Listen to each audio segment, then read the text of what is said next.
पूर्वोत्तर भारत का एक ऐसा शाही ठिकाना जिसे देखते ही आपकी आंखें ठहर जाएं। हाँ, हम बात कर रहे हैं अगरतला के दिल में चमकते उज्जैंत पैलेस की। यह सिर्फ ईंटों और पत्थरों से खड़ा हुआ महल नहीं, बल्कि त्रिपुरा के गौरवशाली माणिक्य राजवंश की रौब, शान और समृद्ध इतिहास का जिंदा प्रतीक है। अपने सफेद गुंबदों, शाही गलियारों और दिल चुरा लेने वाली खूबसूरती के साथ यह महल हर उस व्यक्ति को मंत्रमुग्ध कर देता है जो इसके सामने खड़ा होता है। नमस्ते दोस्तों, मैं हूं रुद्रदेव और आप देख रहे हैं अर्थ ड्वेलर रुद्रा। लाइक करें, शेयर करें और अगर आप मेरे चैनल में नए हैं तो सब्सक्राइब जरूर करें ताकि आप ऐसे नए ट्रैवल वीलॉग मिस ना करें। इस व्लॉग में मैं आपको अगरतला के उज्जैंता महल, इसके समृद्ध विरासत, इतिहास और अंदर का विवरण दूंगा। अगरतला नाम दो शब्दों से बना है, अगर मूल्यवान इत्र और धूप के पेड़ एक्विलारिया मेलाकेंसिस का संदर्भ, और ताला जिसका अर्थ है नीचे या डिपो। यह नाम अगरवुड वृक्षों की घनी वृद्धि वाले क्षेत्र को दर्शाता है जो इस सुगंधित, आर्थिक रूप से महत्वपूर्ण वृक्ष प्रजातियों की क्षेत्र की ऐतिहासिक प्रचुरता को दर्शाता है। हावड़ा नदी के तट पर स्थित यह शहर त्रिपुरा साम्राज्य की राजधानी रहा है। 19वीं शताब्दी में राजधानी को अपने वर्तमान स्थान पर स्थानांतरित कर दिया गया था। अगरतला पहुंचने के लिए हवाई मार्ग सबसे तेज है, जबकि ट्रेन और सड़क मार्ग से पूर्वोत्तर की प्राकृतिक सुंदरता का आनंद लिया जा सकता है। कोलकाता, दिल्ली, गुवाहाटी से सीधी उड़ानें महाराजा बीर बिक्रम हवाई अड्डा उपलब्ध है। ट्रेन से कोलकाता, दिल्ली से गुवाहाटी होते हुए अगरतला जा सकते हैं। गुवाहाटी से लगभग 24 घंटे का सफर बस स्लैश कैब से कर सकते हैं। और आज मेरे पास अगरतला को जानने के लिए सिर्फ 2 घंटे हैं। सुबह 10:30 बजे की फ्लाइट से अगरतला पहुंचा और दोपहर 1:30 बजे की फ्लाइट से वापस निकलना है। ना होटल, ना इंतज़ार, बस एक ऑटो और सही प्लानिंग। आज का सफ़र छोटा है लेकिन अनुभव पूरा।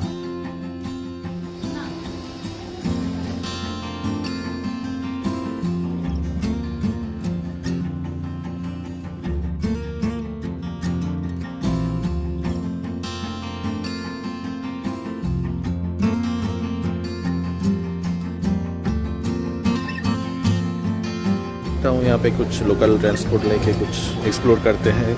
आई हैव ओनली 2 आवर्स, तो 2 घंटे में कुछ देख के आ सकते हैं। काफ़ी टाइम है, ऐसा कुछ नहीं है कि देख सकते हैं।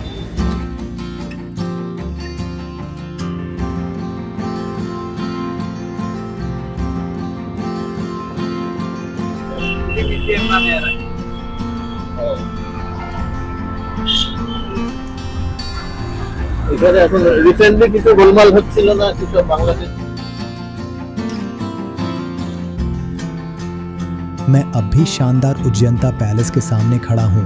मुख्य गेट के सामने एक बहुत बड़ा भारतीय झंडा है और महल के सामने आई लव अगरतला का साइन भी लगा हुआ है। और मेन गेट में घुसने से ठीक पहले आपको त्रिपुरा के महान स्वतंत्रता सेनानियों की 2 गर्व से खड़ी मूर्तियां खामोश पहरेदारों की तरह दिखाई देंगी। उज्जैंत पैलेस के बाहर खड़ी ये प्रतिमाएं हमें बंगाल के उन क्रांतिकारियों की याद दिलाती हैं जिन्होंने भारत की आज़ादी के लिए अपने प्राण न्यौछावर कर दिए। यहाँ इन 2 महान स्वतंत्रता सेनानियों के बारे में एक जानकारी दी गई है। मास्टर दा सूर्य सेन, इन्होंने 1930 में प्रसिद्ध चटगांव शस्त्रागार छापे चिट्टागोंग आर्मोरी रेड का नेतृत्व किया था और ब्रिटिश सत्ता की जड़ों को हिलाकर रख दिया था। शहीद खुदीराम बोस,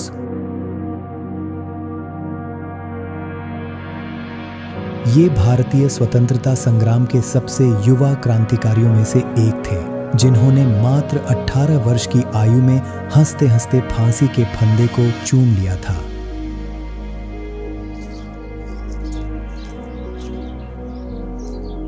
अभी मुझे धीरे धीरे मुख्य प्रवेश द्वार की तरफ करना है क्योंकि साइड में टिकट काउंटर से टिकट लेना है। भारतीय के लिए प्रवेश टिकट 50 रुपये प्रति वयस्क। रेट चार्ट साइड में लगा हुआ है, आप देख सकते हैं। Break 130 to 2. 130 to 2.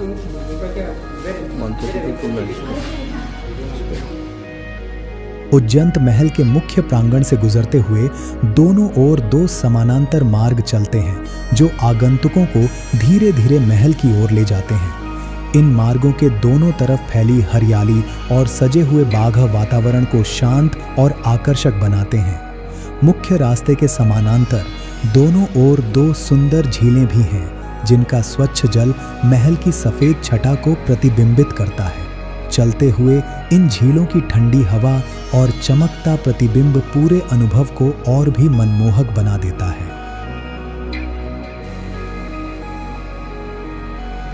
जैसे जैसे इन दो मार्गों और झीलों के बीच से आगे बढ़ते हैं, महल का भव्य रूप सामने आता है, मानो किसी शांत और शाही ऐतिहासिक युग में प्रवेश कर रहे हों। दोस्तों, अगरतला के दिल में खड़े इस सफेद संगमरमर जैसे चमकते उज्जैन महल के सामने खड़े होकर ऐसा लगता है मानो समय खुद रुककर अपने पन्ने पलट रहा हो। हवा में एक अजीब सी राजसी ठंडक है और इसी माहौल में मैं आपको लेकर चलता हूं इसके रोमांचक 160 प्लस साल पुराने इतिहास की ओर। कहानी शुरू होती है 1862 से, जब महाराजा ईशान चंद्र मणिक्य ने एक शानदार राजमहल बनवाया था, लेकिन किस्मत ने करवट ली। 1897 का असम भूकंप आया और देखते ही देखते पूरा महल जमीन पर बिखर गया। सोचिए, एक शाही सपना पल भर में मलबा बन गया। लेकिन दोस्तों, कहानी यहीं खत्म नहीं होती। यही वो मोड़ था जहां इतिहास ने एक ब्लॉकबस्टर कमबैक देखा। 1899 में महाराजा राधा किशोर मणिक्य ने ठान लिया कि महल सिर्फ बनेगा ही नहीं, बल्कि ऐसा बनेगा कि दुनिया देखती रह जाए। और बस फिर क्या, British company Martin and burn को बुलाया गया और शुरू हुई निर्माण यात्रा। सिर्फ 2 साल और 1901 में खड़े हो गए यह चमचमाता भव्य राजसी उज्जैन महल, मुगल, ब्रिटिश और रोमन स्टाइल का जादुई मिश्रण। और दोस्तों, ये नाम उज्जैन भी किसी आम व्यक्ति ने नहीं रखा। इसे नाम दिया स्वयं रवींद्रनाथ टैगोर ने। नोबेल पुरस्कार विजेता रवींद्रनाथ टैगोर, जिनकी त्रिपुरा के महाराजाओं, विशेषकर महाराजा राधा किशोर माणिक्य से गहरी और वर्षों पुरानी मित्रता थी, उन्होंने ही अगरतला स्थित इस शाही निवास को उज्जैन महल नाम दिया था। उज्जैन, जिसका अर्थ है विजयी या गौरव से चमकने वाला, महल की भव्यता और माणिक्य राजवंश की अटूट शान को दर्शाता है। समय बढ़ता है 1949। जब त्रिपुरा भारत में शामिल हुआ, महल की शाही भूमिका खत्म हुई। फिर 1972 में सरकार ने इसे खरीदकर इसे बना दिया त्रिपुरा विधानसभा भवन। सोचिए, जहां राजा फैसले लेते थे, वहीं बाद में विधायक कानून लिखते थे। और फिर आता है सबसे रोमांचक अध्याय 2013, जब इसे एक नए रूप में दुनिया के सामने पेश किया गया। एक स्टेट म्यूजियम जो आज नॉर्थ ईस्ट का इतिहास, संस्कृति, कला और शान को अपने अंदर समेटे खड़ा है। आज यह महल सिर्फ ईंट पत्थरों का ढांचा नहीं, यह एक जिंदा कहानी है, उठने, टूटने, फिर से बनने और हमेशा चमकते रहने की। अगरतला आए और एक बार इस इतिहास को अपनी आंखों से जरूर महसूस करें।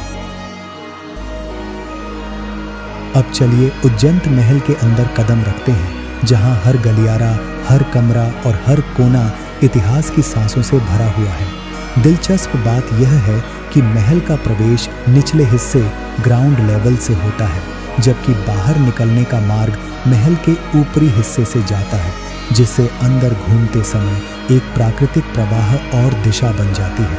उज्जैन महल के भीतर फोटोग्राफी और वीडियोग्राफी की अनुमति नहीं है, इसलिए वहां की वास्तविक अंदरूनी झलकें कैप्चर कर पाना संभव नहीं होता। फिर भी यहाँ आपके लिए कुछ सीमित और अनुमत बाहरी वीडियोस / क्लिप्स उपलब्ध हैं, ताकि आप महल के माहौल और उसकी भव्यता का थोड़ा अनुभव ले सकें।